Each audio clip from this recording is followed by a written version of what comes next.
అధ్యక్ష, మీరు ఇంతసేపు రామకృష్ణ గారు మాట్లాడారు. ఎంత ఆ విషయాలన్నింటినీ మేము నోట్ చేసుకున్నాం, వింటున్నాం. దానికి మేము మాట్లాడినప్పుడు మేము సమాధానం చెప్తామని చెప్పాం. ఆయన మధ్యలో ఆయన మాట్లాడమన్నప్పుడు కూడా మేము వచ్చి సమయం పాటించుకుని ఉన్నాం. కానీ ఇప్పుడు మా మెంబర్ మాట్లాడుతుంటే మంత్రులు వచ్చి ఆ విధంగా మాట్లాడడం అనేది అది కరెక్ట్ కాదు అధ్యక్ష. మరి నిన్న కాక మొన్నే వాళ్ళ ట్రైనింగ్ ప్రోగ్రామ్ కూడా జరిగింది. ఎలా ఎలా మా హౌస్లో మెండి ఎలా బిహేవ్ చేయాలి, మన నాలుగు ఎలా చేసుకోవాలి, మరి ఇది చెప్పలేదు అధ్యక్ష. ఇది ప్లీజ్ తప్పు అధ్యక్ష. అది ప్లీజ్ కూర్చో. దయచేసి ఎవరైనా మెంబర్ మాట్లాడినప్పుడు అది సాంప్రదాయం అయిన తర్వాత మీరు చెప్పండి. ఎవరైనా చెప్పదలుచుకుంటే మీరు మాట్లాడినప్పుడు అలాగా ఏం పదాలు మాట్లాడారు అందరూ ఎంప్లాయ్ అయితే కరెక్ట్ కాదు కదా, ముందు సాగదు. అలాగే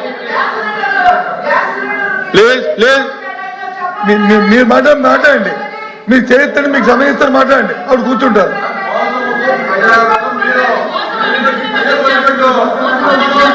రాంభూపాల్ రెడ్డి గారు నా అమ్మ మాట్లాడు.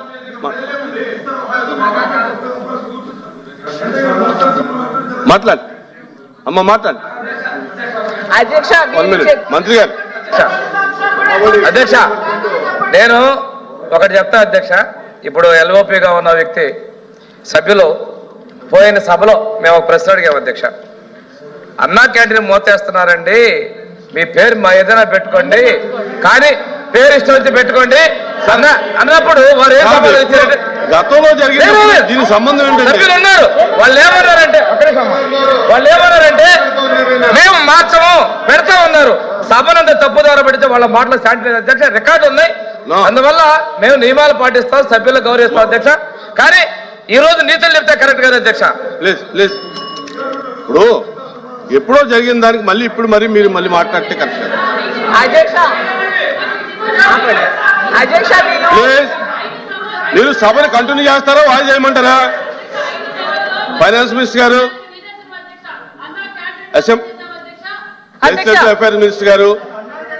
ఇప్పుడు అధ్యక్ష సార్, ఇప్పుడు మనం ఒక నియమం పెట్టుకున్నప్పుడు ఇందాక మీరు చెప్పారు, సభ్యులు పూర్తయిన తర్వాత రాసుకుని చెప్పమని చెప్పారు. దానికి అందరూ ఓకే చేశారు. ఇలాగా మెంబర్ మాట్లాడేటప్పుడు 10 మంది లేచి మాట్లాడితే, మంత్రులు మాట్లాడే మెంబర్లు మాట్లాడితే ఈ సభ ఎలా నడుస్తుంది అధ్యక్ష? సభను నడపడం మీకు ఖచ్చితంగా కష్టమవుతుంది అధ్యక్ష. అయితే బేసిక్ రూల్ ఒకటి మర్చిపోతున్నారు అధ్యక్ష. సభలు పబ్లిక్ స్పీచెస్ వేరు, పబ్లిక్ ప్లేసెస్ లో ఇచ్చే స్పీచెస్ వేరు, అసెంబ్లీలో మాట్లాడేటువంటి రెఫరెన్స్ వేరు అనేటువంటిది మనకి బేసిక్ ప్రిమిసెస్. సభ్యురాలు మాట్లాడుతూ చాలా డిరగేటరీ కామెంట్స్ చేసినప్పుడు సహజంగా ప్రభుత్వంలో అసలు మోసం అనేటువంటి పదాలు మాట్లాడినప్పుడు సభ్యులు ఏమన్నారంటే మోసానికి పేటెంట్ వైఎస్ఆర్సీపీ అనేటువంటిది ఆవిడ మాట్లాడారు. సో ఇవి ఎక్కడికి పోతాయి అధ్యక్ష? ప్రొవొకేషన్ ఎట్నుంచి వచ్చింది అనే దాన్ని బట్టి ఇవన్నీ ఉంటాయి. మాట్లాడేటువంటి సభ్యులు కొంచెం హుందాగా భాషను ఉపయోగించారు. 6 సూపర్ 6లో 3 సూపర్ 6లు ఇంట్రడ్యూస్ చేసిన తర్వాత ఇవేమీ జరగలేదు అని చెప్పినప్పుడు చివరిదాకా వెయిట్ చేయాలా? చెప్పుకునే ప్రయత్నం. నేను అన్నది దెర్ ఆర్ డీవియేషన్స్. మాకు అర్థమవుతుంది. ప్రతిపక్షం అనేది 10 పైసలు ఉంటే 10 రూపాయలు చూపించే ప్రయత్నం చేస్తుంది. మేము వాస్తవాలు చెప్పే ప్రయత్నం చేస్తాం. కానీ మరి పరిధి దాటి నేను అన్నది ఏంటంటే ఎవరైనా ప్రజా సమస్యలు ఎన్నైనా మాట్లాడండి.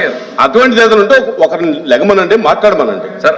అదే సబ్జెక్ట్ మీద 10 మంది మాట్లాడితే కరెక్ట్ కాదు అధ్యక్ష. మీ ఆవేదన మాకు అర్థమైంది అధ్యక్ష. కానీ మీరు కూడా అవతల గైడెన్స్ ఇవ్వండి. డెరగేటరీ రిమార్క్స్ కానీ ప్రభుత్వం మీద వాళ్ళకైనా అదే గైడెన్స్. ఇప్పుడు గ్యాలరీ కోసం మాట్లాడినట్టు మాట్లాడదండి. ఈ సభలో మాట్లాడడానికి చాలా ప్రొసీజర్స్ ఉన్నాయి. దయచేసి చదువుకుని మాట్లాడండి. Let us not play to the gallery, let us play ప్రజల కోసం.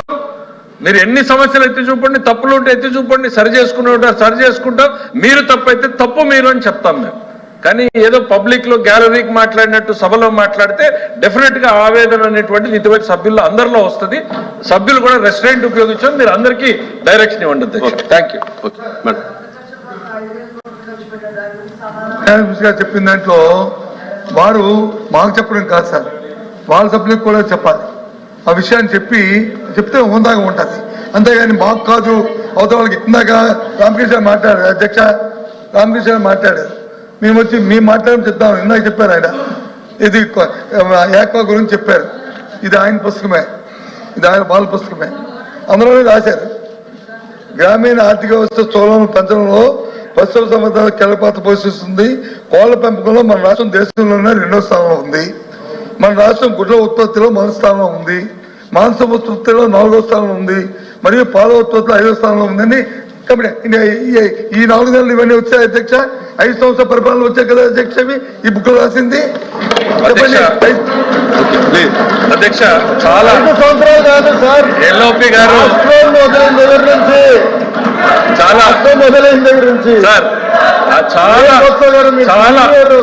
చాలా సంతోషం అధ్యక్ష. ఎల్ఓపి గారు పుస్తకాన్ని అంత సీరియస్ గా చదివినందుకు ఫస్ట్ అయితే వారికి ధన్యవాదాలు చెప్తున్నా అధ్యక్ష. మొదటిసారి పుస్తకం కాకపోతే లెగసీ అనేటువంటిది 2014-19లో నుంచి ఆ సెక్టర్స్ లో అదే విధంగా వస్తుంది. ఆక్వా రంగం మీద మీరు వచ్చిన తర్వాత సార్, ఆక్వా రంగం మీద మీరు వచ్చిన తర్వాత ఒక్క నిమిషం సార్, వస్తాను సార్ మీరు ఎత్తిన అంశం.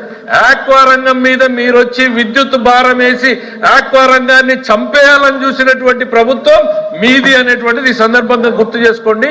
మీరు నేను అన్నది అది దట్ రెఫర్స్. మీరు చెప్పేది ఏంటంటే 4 నెలల్లో వచ్చింది అనేది కాదు. 2014-19లో వేసినటువంటి పునాదులతో ఈ రాష్ట్రంలో ఆక్వా రంగం దేశంలోనే ఫస్ట్ పొజిషన్ పోయింది. అది కంటిన్యూ అవుతుంది మీ ప్రయోజనం వల్ల కాదు. ఇవాళ పామాయిల్ రంగం భారతదేశంలోనే నంబర్ 1 ఉంది. కానీ మీ వలన కాదు. మీరు ₹1 సబ్సిడీ కూడా ఇవాళ కేంద్ర ప్రభుత్వం ఇచ్చినటువంటి సబ్సిడీల్ని కూడా డైవర్ట్ చేశారు. కానీ ప్రజలు ఇవాళ ఆ పామాయిల్ వేయడం వలన నంబర్ 1 ఉంది. సో ఏది ప్రభుత్వ విధానాల వల్ల ముందుకు వచ్చింది, ఏది ప్రజల వల్ల వచ్చింది అనేటువంటిది డిఫరెన్స్ మనం చూడాలి. డెఫినెట్ గా మీరు చేసింది ఏవైనా ఉంటే మీరు చేశారు అనేటువంటిది నేను రిప్లైలో చెప్తా. ఇదిగో ఈ రంగంలో మీరు బాగా చేశారు, you should have continued this, we will continue. మాకు లోకేష్ బాబు గారు ఇదే చెప్తారు. ఎందుకు చాలా ప్రోగ్రామ్స్ మా సభ్యుల నుంచి ఆవేదన వచ్చినప్పుడు ఇది వాళ్ళు పెట్టారు తీసేయాలి అని అంటే మా దాంట్లో ఒకే డిబేట్ జరుగుతుంది. వాళ్ళు చేసిన దాంట్లో మంచి ఉందా లేదా మనం వెరిఫై చేద్దాం.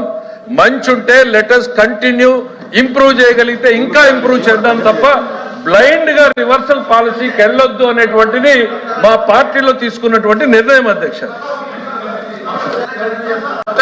ఒక నిమిషం, చాలా సంతోషం.